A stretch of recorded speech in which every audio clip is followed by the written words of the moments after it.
Hi, this is the Galaxy S8 review after around 6 months of use. As you can see, I'm running the Nova Launcher here, and performance seems to be working really well. I haven't got many apps, which may be the reason why. What I have noticed is that there are occasional frame drops, for example, when pulling down a notification down quickly, especially when in power saving mode as the CPU is reduced to around 70%, or when using the phone heavily with multitasking. There can be a couple of stutters around. The reason why I've chosen the Nova Launcher is because it runs really smoothly and has a far better appearance and more customization than the stock launcher this phone comes with. You can also add custom icons, like for example Pixel icon pack, which you can just tune up the whole look of it, and that's what I like about the Nova Launcher. I was planning on using Launcher, which is pretty similar, but I'll provide a link in the description for that. At the moment, to film this video, I have Wi-Fi off and power saving on. Usually, on normal use, I have Wi-Fi on, and that's pretty much the only difference. I never really turn on location or NFC, and keeping sync off does save the battery a lot. So if you go into autosync, turning off autosync really does save your battery a lot because, for example, Gmail and Google Photos are one of those applications which sync across devices every 10 minutes or so.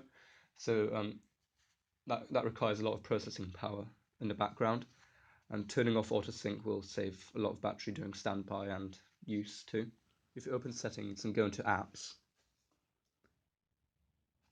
you can see I haven't actually got that many apps installed apart from obviously the stock apps, which does consist of a lot of bloatware. But I only really install the apps I need to use. So for games, I use my console or my PC or something. For phones, I don't think games are really up to par on phones. I mean, sometimes I may download a simple game like Subway Surfers or Pinout, but really not downloading many apps does help a lot of performance. The first step to saving a lot of battery involves going into the device maintenance settings. So my phone is at the moment optimized, but every week or so you should press the optimize button, which clears the cache, background apps and processors, and makes your phone feel like new again. And also rebooting your phone once a week is a good idea, as it just resets everything really and sort of calibrates the phone too. So if you go into battery, you can see if you have loads of apps downloaded, you can press save power, and it will go into the apps that you use at least frequently and hibernate them. And at the moment I've got mid customized performance mode, and on default it's off, so it has a high amount of brightness, screen resolution. Everything is just not made to save battery really. So the best option is to go to mid, and you can customize it accordingly. So normally the resolution is at Quad HD, which requires the most amount of pixels and therefore uses the most amount of battery and processing power. So I'm turning it to 720p gives the most battery out of the display. Although, in my opinion, it doesn't look crispy enough, so I'm going to keep it at full HD. You can use the speed limiter, which will make your phone a bit laggier yet faster. I'll first keep it off because, in my opinion, it sort of trades off, so you get to complete tasks quicker if the speed limiter is off, and you don't really need it. So background app network usage, notifications will still come through fine, but if you switch it off, then the apps won't just randomly use background Wi-Fi, so there'll be less wake locks. So if you apply this, it should extend the battery life according to the way it displays it here. So I went up from 18 to 22 hours estimated battery life. And you can also go to max performance mode, or max power saving mode. Boom. Wow. It changes it from around 18 hours or 22 hours, which I had, to around okay, around 58 hours, and then it looks a bit like an iPhone. So you have sort of your iPhone type of interface. Literally nothing works apart from the notification panel, and animations are switched off, and everything's really simple. So basically, there's one big thing that you can see already, which will be draining a lot of battery, and that's the display. So a good idea would be to set a black wallpaper. So you go into wallpapers, and here's a black one. Or you can go to the I'll show you. You can go to the internet browser. Doop doop doopity doop. And it says you're offline because the Wi-Fi's off, right? And you can simply search for the word black.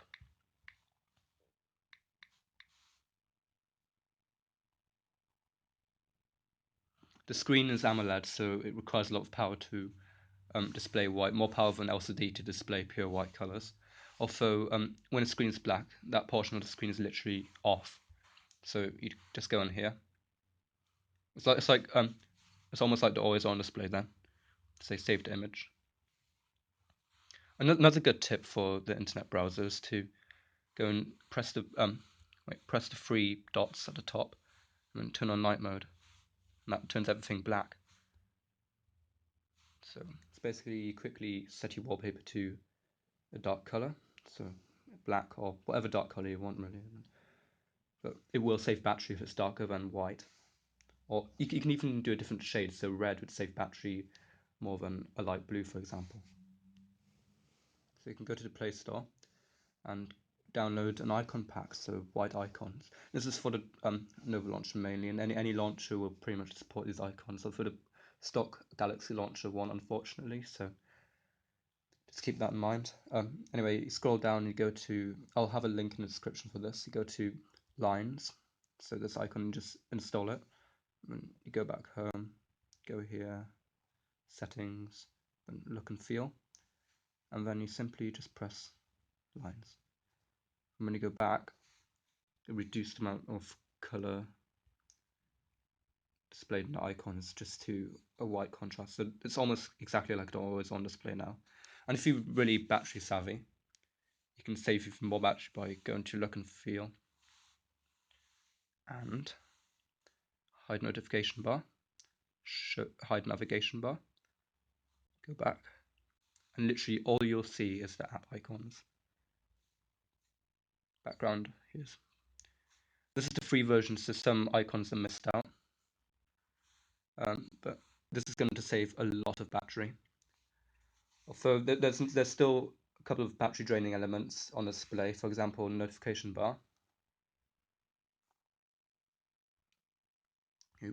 Notification bar is white, and the settings are white, for example. So you'll be going. So the whole theme of the device is basically a bright color. So you can go into phone dial-ins. Oh, damn, it's using lots of battery.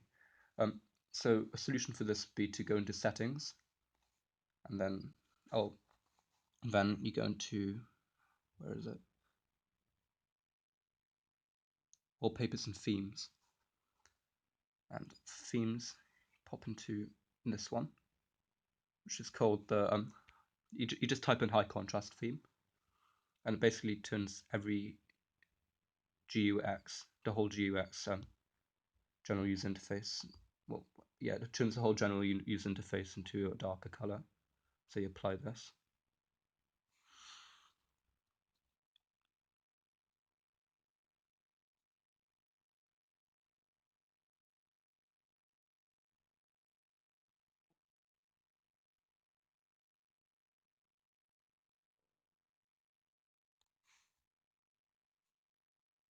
Then you have to reset your wallpaper because that wallpaper comes as part of the theme. Or if you want to keep that wallpaper. So everything's normal, but if you scroll down now, why does it always turn the clock on? I don't understand that. That's because of the padding. Okay, anyway, So you scroll down and the notification bar is literally completely black. And if you go into, for example, the phone dialer, it'll be dark too. And also the settings. So every system app will have a dark color and will use less battery in conjunction to that. I've rechanged the theme back to a lighter one so you can see it better on video. It's difficult to control it behind the camera. Anyway, so the last way to speed up your phone and save battery is to go to About Phone, and when you go to Software Information, and Build Number, and you repeatedly press that until it says Developer Mode On. And then you go back and scroll down to Developer Options, which would be here. And so the first thing is Auto Update System will be enabled by default, and that should be off because it's basically like sync and it refreshes the signal. Another thing that should be disabled are these two. These consume a lot of battery. Keep mobile data turned on is enabled by default and uses a lot of battery. And allow for Wi-Fi roam scans. It's basically just Wi-Fi scanning at a high frequency constantly when not connected. So if you go out, it'll use more battery in standby. So you switch that off. And everything else is fine. Although if you want to, you can go to animation scales and turn them all to 0.5. And that will make your phone stutter a bit more, yet it will move much quicker and you can complete tasks much quicker. Everything just moves super fast. In display settings, if you want to have the most realistic display, you can go to basic, and that may also save a bit of battery as the colors are not as extreme. So when you go back, all the colors are realistic, and if you have used adaptive display for a longer while, you'll notice that it looks a bit dull, almost black and white-ish. That's Apple's color standard, and it's more realistic, yet less appealing, in my opinion. Another thing you can do is you can go into connections and go to more connection settings, and this would be actually enabled by default in device scanning, so you should turn that off. And then you go into the Wi-Fi here and advanced. So power saving mode is by default turned off, so turning that on reduces the Wi-Fi traffic patterns, which in turn saves a lot of battery. And keep Wi-Fi off during sleep. It says here that it increases battery consumption if it's on, and I've got it on to never. But one thing I've found is while it does increase the battery, it doesn't use any Wi-Fi at all when your phone's on standby. So as soon as you switch your phone on, all the notifications just rush through like a machine gun. Also, I'm fine with that. Thank you for watching this video. I've only got 2 phones at the moment to review, the OnePlus 2 and the S8, so my channel is fairly limited at the moment. Please support this channel and subscribe and like the videos. Basically, this channel is based on the viewers, and the content will be based on what the viewers want to watch. Basically, as this channel grows, I'll be able to access. I'll hopefully be able to access more technology and editing prowess. So yeah, please support this channel. And this is my first video, so shout out to that. Bye.